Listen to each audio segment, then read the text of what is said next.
ഒരു ഇൻ്റർവ്യൂവിൽ പൃഥ്വിരാജിനോട് ആൾ ചെയ്യുന്ന സിനിമകൾ ഹോളിവുഡ് സ്റ്റൈലിലേക്ക് മാറുന്നുണ്ടോ എന്നൊരു ചോദ്യത്തിന് ആൾ തിരിച്ച് എന്താണ് ഈ ഹോളിവുഡ് സ്റ്റൈൽ എന്ന് ചോദിക്കുന്നുണ്ട്. ഹോളിവുഡ് സ്റ്റൈൽ എന്ന് ഉദ്ദേശിക്കുന്നത് അതായത് ഗ്രേഡിങ്ങിലും അതിന്റെ ഫ്രെയിമിങ്ങിലും ഒക്കെയുള്ള ഒരു വ്യത്യാസം. പിന്നെ എന്താണ് ഹോളിവുഡ് സ്റ്റൈൽ ഗ്രേഡിംഗ്? എന്താണ് ഹോളിവുഡ് സ്റ്റൈൽ നമ്മുടെ ലുക്കിൽ കാണുന്ന സമയത്തുള്ള ഒരു എന്താണ് എനിക്ക് മനസ്സിലായില്ല. എന്താണ് ഹോളിവുഡ് സ്റ്റൈൽ ഗ്രേഡിംഗ്? പൃഥ്വിരാജിൻ്റെ ആ ചോദ്യത്തോട് രണ്ട് രീതിയിലാണ് ആളുകൾ അഭിപ്രായപ്പെട്ട് കണ്ടത്. ചിലർ ശരിയാണ്, ഹോളിവുഡ് സ്റ്റൈൽ എന്നും ഒന്നില്ല എന്നും, ചിലർ ഹോളിവുഡ് സ്റ്റൈൽ ഉണ്ടെന്നും കമൻറ്റുകൾ കണ്ടു. അത് ഒരു കമൻറ്റ് മലയാള സിനിമയ്ക്ക് ഒരിക്കലും ഹോളിവുഡ് ലെവൽ എത്താൻ പറ്റില്ല എന്നതായിരുന്നു. പക്ഷേ ആരും ഇന്നതാണ് ഹോളിവുഡ് ലെവൽ എന്ന് വിവരിക്കുന്നത് കേട്ടില്ല. അപ്പോൾ ഇന്നത്തെ വീഡിയോ എന്താണ് ഈ ഹോളിവുഡ് ലെവൽ എന്ന ചോദ്യത്തിന് തൃപ്തികരമായ ഒരു ഉത്തരം ഉണ്ടോ എന്ന് നോക്കലാണ്. നമ്മൾ പൊതുവിൽ എല്ലാ അമേരിക്കൻ സിനിമകളെയും ഹോളിവുഡായി പറയാറുണ്ടെങ്കിലും സത്യത്തിൽ Warner Brothers, Disney, Universal, Paramount, Sony എന്നിങ്ങനെ വലിയ സ്റ്റുഡിയോകൾ നിർമ്മിക്കുന്ന സിനിമകളെയാണ് സത്യത്തിൽ ഹോളിവുഡ് എന്ന് പറയുക. A24 പോലത്തെ ചെറിയ ഇൻഡി സ്റ്റുഡിയോകളുടെ സിനിമകളെ അമേരിക്കൻ സിനിമയെ കാണാറുണ്ടെങ്കിലും ഹോളിവുഡ് ആണോ എന്ന് ചോദിച്ചാൽ സംശയമാണ്. അതായത് എല്ലാ അമേരിക്കൻ സിനിമകളും ഒരേ പ്രൊഡക്ഷൻ നിലവാരമുള്ളതല്ല എന്നർത്ഥം. ഉദാഹരണത്തിന് 1997 അനക്കോണ്ട സിനിമ നിർമ്മിച്ചത് കൊളംബിയ പിക്ചേഴ്സ് എന്ന അന്നത്തെ വലിയ സ്റ്റുഡിയോ ആണ്. പക്ഷേ 2008 ഇറങ്ങിയ അനക്കോണ്ട താരതമ്യേന ചെറിയ സ്റ്റുഡിയോ ആണ് നിർമ്മിച്ചത്. 11 വർഷങ്ങൾക്ക് ശേഷം ഇറങ്ങിയ ഒരു അമേരിക്കൻ സിനിമയുടെ നിലവാരമാണിത്. അതിശയൻ എന്ന സിനിമ ഇറങ്ങുന്നത് ഇതിനും ഒരു വർഷം മുന്നേയാണ്. ചിലരെ സംബന്ധിച്ചിടത്തോളം Jurassic park, Titanic, Terminator, fast and furious, Avengers പോലുള്ള വലിയ ബഡ്ജറ്റിൽ നിർമ്മിച്ച ഉയർന്ന പ്രൊഡക്ഷൻ ക്വാളിറ്റിയുള്ള ബ്ലൂ സ്ക്രീനിലോ ഗ്രീൻ സ്ക്രീനിലോ ഒക്കെ ഷൂട്ട് ചെയ്യുന്ന സിനിമകളെയാകാം ഹോളിവുഡ് എന്ന് ഉദ്ദേശിക്കുന്നത്.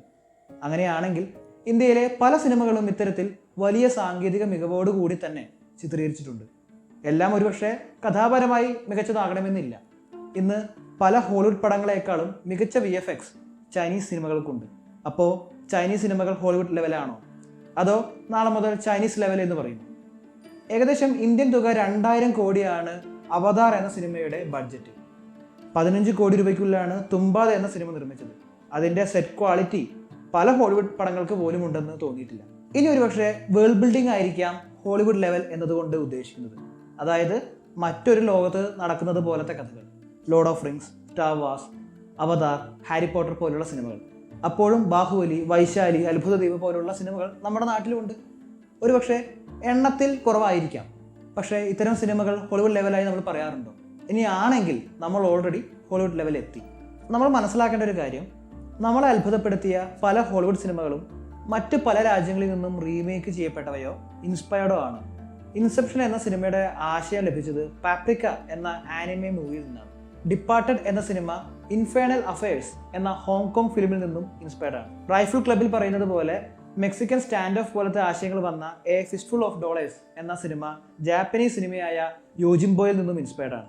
ഇങ്ങനെ അമേരിക്കൻ സ്റ്റൈൽ എന്ന് പറയുന്ന പല സംഗതികളും മറ്റ് പല ഭാഷകളിലുള്ള സിനിമകളിൽ നിന്നും എടുത്തതോ അല്ലെങ്കിൽ അതിൽ നിന്നും ഇൻസ്പയർഡോ ആണ്. വലിയ തോക്കുകൾ ഉപയോഗിച്ചുള്ള ഗൺ ഫൈറ്റുകൾ, വലിയ യുദ്ധരംഗങ്ങൾ, കാർ ചേസുകൾ, പൊട്ടിത്തെറികൾ എല്ലാം ഹോളിവുഡ് സിനിമകൾ പരീക്ഷിക്കുന്ന കാലത്തോ അതിനു മുന്നെയോ തന്നെ മറ്റ് ഭാഷകളിലുള്ള സിനിമകളും പരീക്ഷിച്ചിട്ടുണ്ട്. ചിലത് അക്കാലത്തെ ഹോളിവുഡ് സിനിമകളെക്കാളും മികച്ച രീതിയിൽ തന്നെ ചിത്രീകരിച്ചിട്ടുണ്ട്. ഹോളിവുഡിനുണ്ടായൊരു ഗുണം ആ രാജ്യത്തിന് കൂടുതൽ ബഡ്ജറ്റ് ഉള്ളതുകൊണ്ടും കൂടുതൽ മെച്ചപ്പെട്ട സാങ്കേതിക വിദ്യ കൈവശമുള്ളതുകൊണ്ടും മറ്റ് രാജ്യങ്ങളെക്കാൾ മികച്ച രീതിയിൽ പിന്നീട് ഇത്തരം സിനിമകൾ നിർമ്മിക്കാൻ കഴിഞ്ഞു എന്നതാണ്. ഇംഗ്ലീഷ് ഒരു ഗ്ലോബൽ ലാംഗ്വേജ് ആയതുകൊണ്ട് തന്നെ മറ്റ് ഭാഷകളിലുള്ള സിനിമകൾ നമ്മൾ കാണാതെ പോയി. അതുകൊണ്ടാണ് ഇത്തരം കാര്യങ്ങൾ ഹോളിവുഡ് കൊണ്ടുവന്നതാണ് എന്ന് നമുക്ക് തോന്നാൻ കാരണം. ഇത് തന്നെയാണ് ബോളിവുഡും ചെയ്യുന്നത്. മലയാളം പോലുള്ള ചെറിയ സിനിമ ഇൻഡസ്ട്രികളിൽ നിന്നും പടം റീമേക്ക് ചെയ്യും. കൂടുതൽ ജനങ്ങൾ കാണാനുള്ളതിനാൽ ഇതിൻ്റെ ഒറിജിനൽ ആയിട്ടുള്ള പടം ആരും ശ്രദ്ധിക്കാതെ പോകും. ഹോളിവുഡ് സ്റ്റൈൽ എന്നൊന്നില്ല എന്ന് ഞാൻ പറയുന്നില്ല. ആ രാജ്യത്തെ സിനിമകൾ പരുവപ്പെട്ടതിൽ മറ്റ് പല രാജ്യങ്ങളുടെ സിനിമകൾക്കും പങ്കുണ്ട് എന്ന് മാത്രം. ഒരുവിധം ഇന്ത്യൻ സിനിമകളെക്കാളും ഹോളിവുഡ് സിനിമകൾ കുറച്ചുകൂടി ജോണർ ബേസ്ഡ് ആണ്, അല്ലെങ്കിൽ ജോണർ സ്പെസിഫൈഡ് ആണ്. അതായത് ഒരു ആക്ഷൻ സിനിമ എന്നാൽ മറ്റ് കാര്യങ്ങൾക്ക് പ്രസക്തി കുറച്ച് കൂടുതൽ സമയം ആക്ഷൻ രംഗങ്ങൾക്ക് കൊടുക്കും. ഇന്ത്യയിൽ ഒരു ആക്ഷൻ സിനിമ എന്ന് പറഞ്ഞു കഴിഞ്ഞാൽ അതിൽ ഫാമിലി ഡ്രാമ, റൊമാൻസ്, ഡാൻസ്, പാട്ട്, പാസം, അതിനെയാണ് മസാല പടങ്ങൾ എന്ന് പറയുന്നത്. ഇതൊന്നും ഹോളിവുഡിൽ ഇല്ല എന്നല്ല, അതിനുവേണ്ടി കൊടുക്കുന്ന സമയം താരതമ്യേന കുറവായിരിക്കും. എന്നാൽ ഇന്ന് മലയാളം ഉൾപ്പെടെ ഒട്ടുമിക്ക ഇൻഡസ്ട്രികളും കുറച്ചുകൂടി ജോണർ സ്പെസിഫൈഡ് ആയിട്ട് തുടങ്ങിയിട്ടുണ്ട്. ഒരുപക്ഷെ ഹോളിവുഡ് സിനിമകൾ കണ്ട് ശീലിച്ച ആളുകളാണ് ഇന്ന് സിനിമകൾ എടുക്കാൻ വരുന്നത് എന്നതുകൊണ്ടാകാം. ഒരു കാലത്ത് ഹോളിവുഡ് സിനിമകളിൽ മാത്രം കണ്ടുവന്നിരുന്ന പല പ്രമേയങ്ങളും ഇന്ന് നമ്മുടെ സിനിമകളിലും കണ്ടു തുടങ്ങിയിട്ടുണ്ട്. എല്ലാ സിനിമകളിലും കോമഡി കുത്തിക്കയറ്റുന്നത് കുറച്ചു. സിനിമകളിൽ ഡാൻസ് കളിക്കാൻ വേണ്ടി മാത്രമുള്ള പാട്ടുകൾ കുറഞ്ഞു. ഇന്നും ഇന്ത്യൻ സിനിമ ഹോളിവുഡിനേക്കാളും പിന്നിലാണ് എന്ന് തോന്നുന്നുണ്ടെങ്കിൽ അതിന് കാരണം നമുക്ക് പല ജോണറുകളിലും നല്ല സിനിമകളില്ല. ഫാൻറ്റസി, സൈഫൈ, ഹൊറർ പോലുള്ള ജോണറുകളിൽ നമുക്ക് വളരെ കുറച്ച് സിനിമകൾ മാത്രമേ പരീക്ഷിച്ചിട്ടുള്ളൂ. ഇതിന് പ്രധാനപ്പെട്ട കാരണം നമ്മുടെ താരാരാധനയാണ്.